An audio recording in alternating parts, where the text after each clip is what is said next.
합시다요. 합니다요. 180쪽 보시면 에너지 흐름과 물질 순환이라는 파트가 있습니다. 여기부터는 쉬워요. 여러분이 지능을 많이 사용하지 않아도 됩니다. 대신 노력이 필요합니다. 그래서 했냐 안 했냐의 차이로 성적이 결정되는 파트니까 좀 잘 해봐 주시고, 여기 먼저 설명을 보시면 대왕고래는 목집이 꽤나 큽니다. 한 보자, 조금 그렇게 크지 않은 개체도 성인 개체가 되면, 성체가 되면 18.5m, 20m. 그러니까 저 우리 중앙도서관 정도 사이즈 되는 겁니다. 그 정도 사이즈가 되고, 하루에 새우 4천만 마리를 먹는데, 그러면 4천만 마리의 새우가 먹는 또 밥이 있을 거 아닙니까? 그렇게 생각하다 보면 굉장히 많이 먹고 있다. 하루에 4천만 마리니까 얘 수명이 거의 80세 정도 되거든요. 그러니까 꽤나 많이 먹을 겁니다. 근데 칼로리로 따지면 또 우리도 엄청 먹고 있어요. 근데 제가 새우를 먹어 다행이다.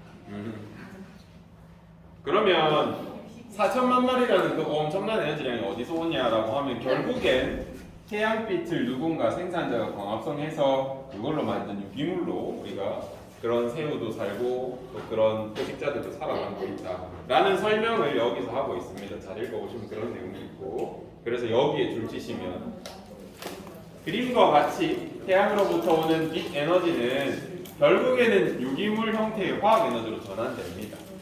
포도당도 뭐 맞는 얘기고, 또는 포도당 말고 몸에 있는 뼈나 공이나 피나 살 같은 게 다 유기물이 될 것이고, 이게 다 에너지가 숨어져 있다. 그래서 먹이사슬을 따라서 소비자한테 점점 이렇게 전달이 된다. 그래서 우리가 생물 농축이라는 단어가 아까 그런 경우에 생기는 겁니다. 예를 들어서 봐봐요. 크릴 새우거든요. 새우.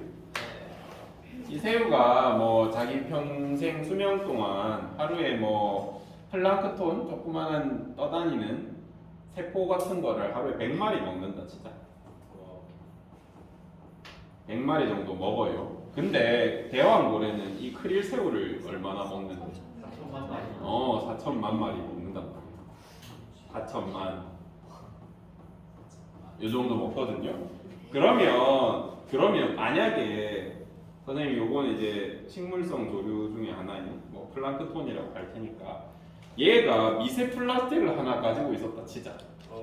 한 뭐 1mg 정도 포함하고 있었다 칩시다. 그럼 크릴새우 한 마리는 어느 정도를 가지고 있을까? 하루만 밥 먹었다 쳐도 0.01g인가? 0.1g. 0.1g이 되겠네요. 0.1g을 가지고 있다고. 근데 하루에 4천만 마리를 먹어요. 대왕고래 몸속에는 얼마나 많은 플라스틱이 있을까? 한번 계산해 볼래? 400만 그램, 킬로그램, 4톤이 있겠네. 요렇게 쌓인다고요.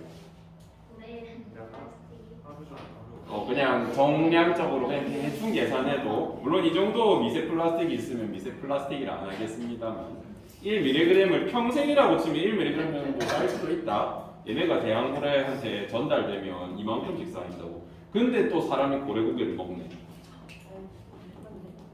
그럼 얼마나 먹게 되는지 알 수가 없다고요. 우리는 최종 단계의 생물이기 때문에 엄청나게 농축된 걸 많이 먹고 있어요. 함부로 버리면 결국 돌고 돌아서 우리가 먹어. 조심하셔야 돼요. 우리가 연구해야 되는 이유 중에 하나고요. 그 다음 여러분 어디 그림을 보시면 되냐면 여기 봐주세요. 5-28 그림 한번 봐주시면 잘 보세요. 우리 지금 여기 해를 그려놨죠. 태양 에너지를 결국 생산자가 어떤 형태로 저장해?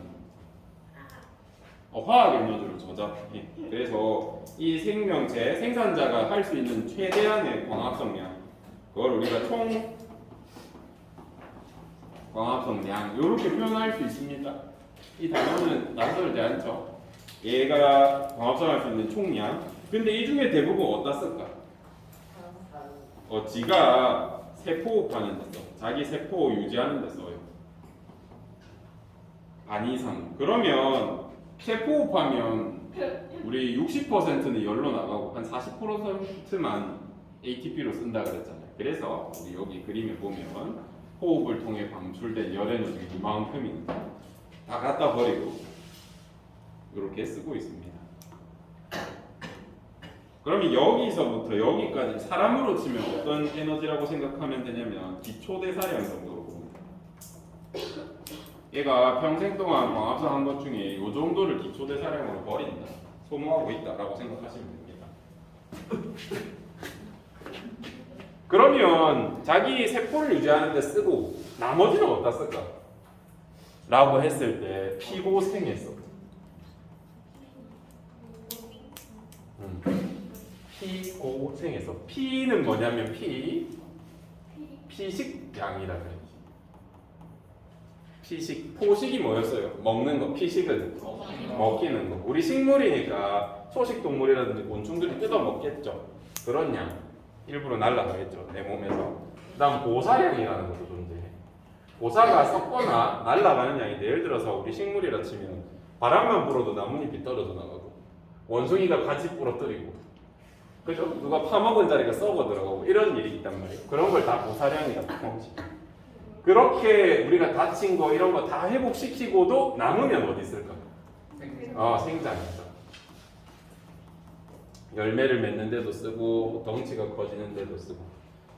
그래서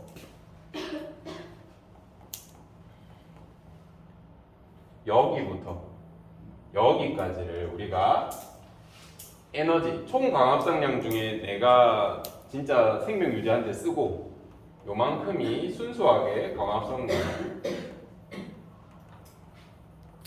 순수하게 남긴 광합성량이다 라고 표현할 수 있어. 근데 이 표현을 총 광합성량 이렇게 쓸 수도 있는데 얘 생산자잖아. 그래서 총 생산량이라고도 쓸 수 있습니다. 그렇겠죠? 그러면 순 광합성량은 어떻게 쓸 수 있어? 순 생산량이라고 우리가 표현할 수 있습니다. 이 단어는 아셨으면 좋겠다. 이 단어는 꼭 알아두세요. 그러고 나면 얘들아, 그러면 이 생산자의 피식량은 누가 먹은 거야? 여기 포식자. 식물의 포식자가 누군데? 초식 동물들 1차 소비자가 먹은 거겠죠. 아무리 1차 소비자가 많이 먹어봐야 이 총 생산량만큼 먹을 수 있어 없어? 못 먹어. 이만큼 생산해도 세포로 이만큼 쓰기 때문에 1차 소비자는 요거밖에 못 들어가. 마찬가지로 2차 소비자는 어디서 에너지를 얻어? 1차 소비자를 먹고 먹겠죠. 1차 소비자도 호흡하겠죠. 그 다음 1차 소비자의 피식량만큼만 어디로 넘어가? 2차 소비자 에너지겠지. 그렇죠? 그럼 마찬가지로 3차 소비자는 어떻게 돼? 이 2차 소비자의 일부 에너지만 이렇게 3차 소비자가 가져갈 거예요. 그래서 아무리 어떻게 노력을 해도 이 에너지 그래프는 이렇게 삼각형 모양으로 상위 영양 단계로 가면 갈수록 에너지가 줄 수밖에 없어. 그렇겠죠? 밑에 단계에서 먹힌 양만큼밖에 못 올라가니까 그것을 다 못 올라가겠죠. 그래서 이런 식으로 그래프가 나올 수 있다. 이런 거 하나 알아두시면 됩니다. 닫아도 돼요?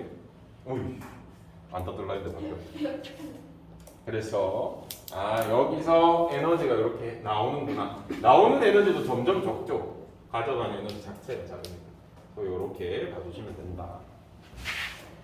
그래서 그래프를 그려보면 어떻게 그려도 피라미드 형태로밖에 안 나와.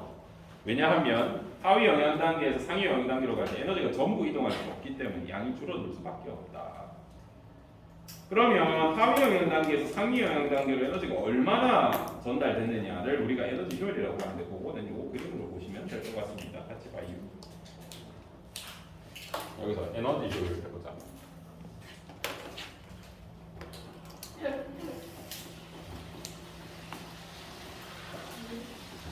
에너지 효율의 정의를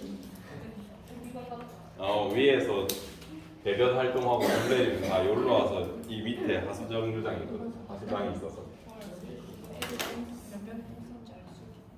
아,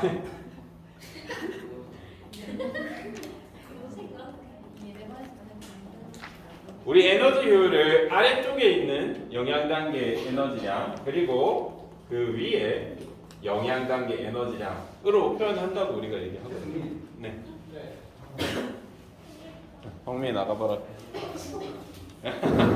빨리 가라, 빨리 가라.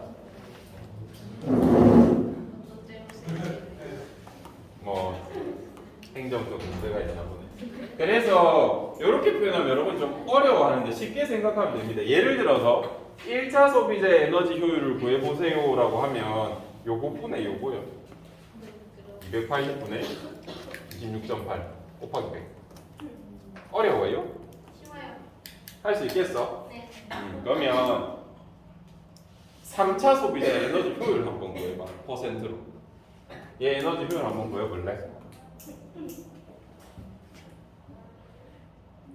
구해봐. 3차 소비자의 에너지 효율 몇 퍼 정도 나오니?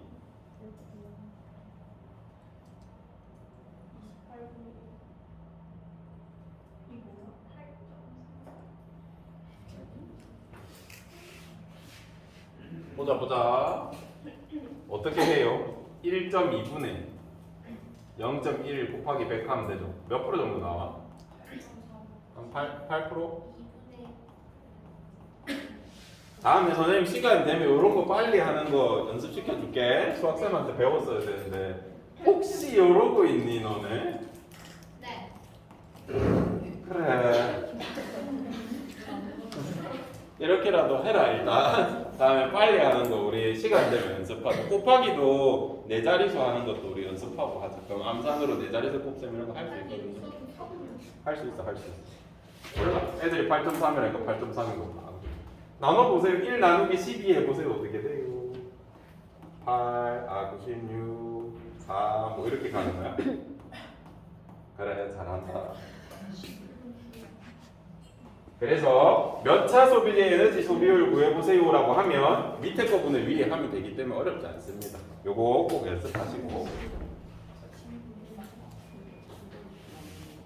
그래서 여기에 표시되는 요 에너지량이 있죠. 결국에는 생산자의 왜 안 나오세요? 생산자의 피식량만큼 올라갈 거 아니에요, 그죠? 이 녀석의 피식량만큼 그 다음에 가져가고 피식량만큼 가져가기 때문에 이렇게 좁아질 수밖에 없다라고 알아봐 주시면 됩니다. 어렵지 않죠? 여기 한번 보시면 되고 에너지 효율이 어떻게 변하는지 이런 거 한번 보시면 될 것 같고 여기에 제가 좀 전에 한 설명이 나옵니다. 생태계의 물질 생산과 소비에서 생산량에 대한 거가 얘기가 나오고 저랑 같이 간단하게 알아보고 나서 읽으시면 좀 도움이 될 겁니다. 얘를 왜 순생산량이라고 부를 수 있지? 왜 총생산량이라고 부를 수 있지? 혼자 공부하면 이게 이해가 안 된다 하더라고요. 같이 보면 금방금방 하니까 한번 읽어보십시오. 요거 나중에 중요하게 다룰 겁니다. 그 다음 물질순환 중에 탄소순환 볼 겁니다. 이거는 여러분이 중학교, 초등학교 때 너무 많이 언급을 들어서 보면 이해를 할 수 있어. 같이 보자. 얘들아, 지구상에 있는 대부분의 탄소는 어디 저장돼 있다고 들어봤니? 일단 공기 중에 이산화탄소 얼마나 있어? 0.02% 정도 있다. 질소가 어느 정도 있어? 많이. 한 77, 8% 있다. 산소가 몇 프로 정도 있어? 21. 그래서 쭉쭉쭉 하면 질소, 산소 빼면 거의 1% 정도밖에 존재 안 해. 그래서 거의 질소, 산소로 되어 있고. 그럼 대부분의 탄소는 공기에 있는 건 아닌 것 같다, 그지? 어디에 있냐면 화석 연료라든지 또는 여러 석회암 알아요? 네. 우리 석회암 동굴 그런 거 배우죠? 그죠? 석회암이 보통 탄산 칼슘유로 돼 있잖아. 여기에 탄소가 잔뜩 들어가 있습니다. 그래서 화석 연료라든지 바닥에 다양한 물질로 존재해. 화석 연료를 우리가 태우면 CO2의 형태로 이렇게 나올 수도 있고 세포업을 통해서도 나오고. 그러면 이런 탄소는 다시 어떻게 생물이 가져가요? 식물이 광합성을 할 때 사용해가지고 이걸 또 초식 동물이 먹고 다시 부패돼서 돌아가고 이게 반복됩니다. 그죠? 이런 과정 이해할 수 있으면 돼. 요건 뭐 딱히 수업할 게 없다. 이거. 그런데 여기가 문제야.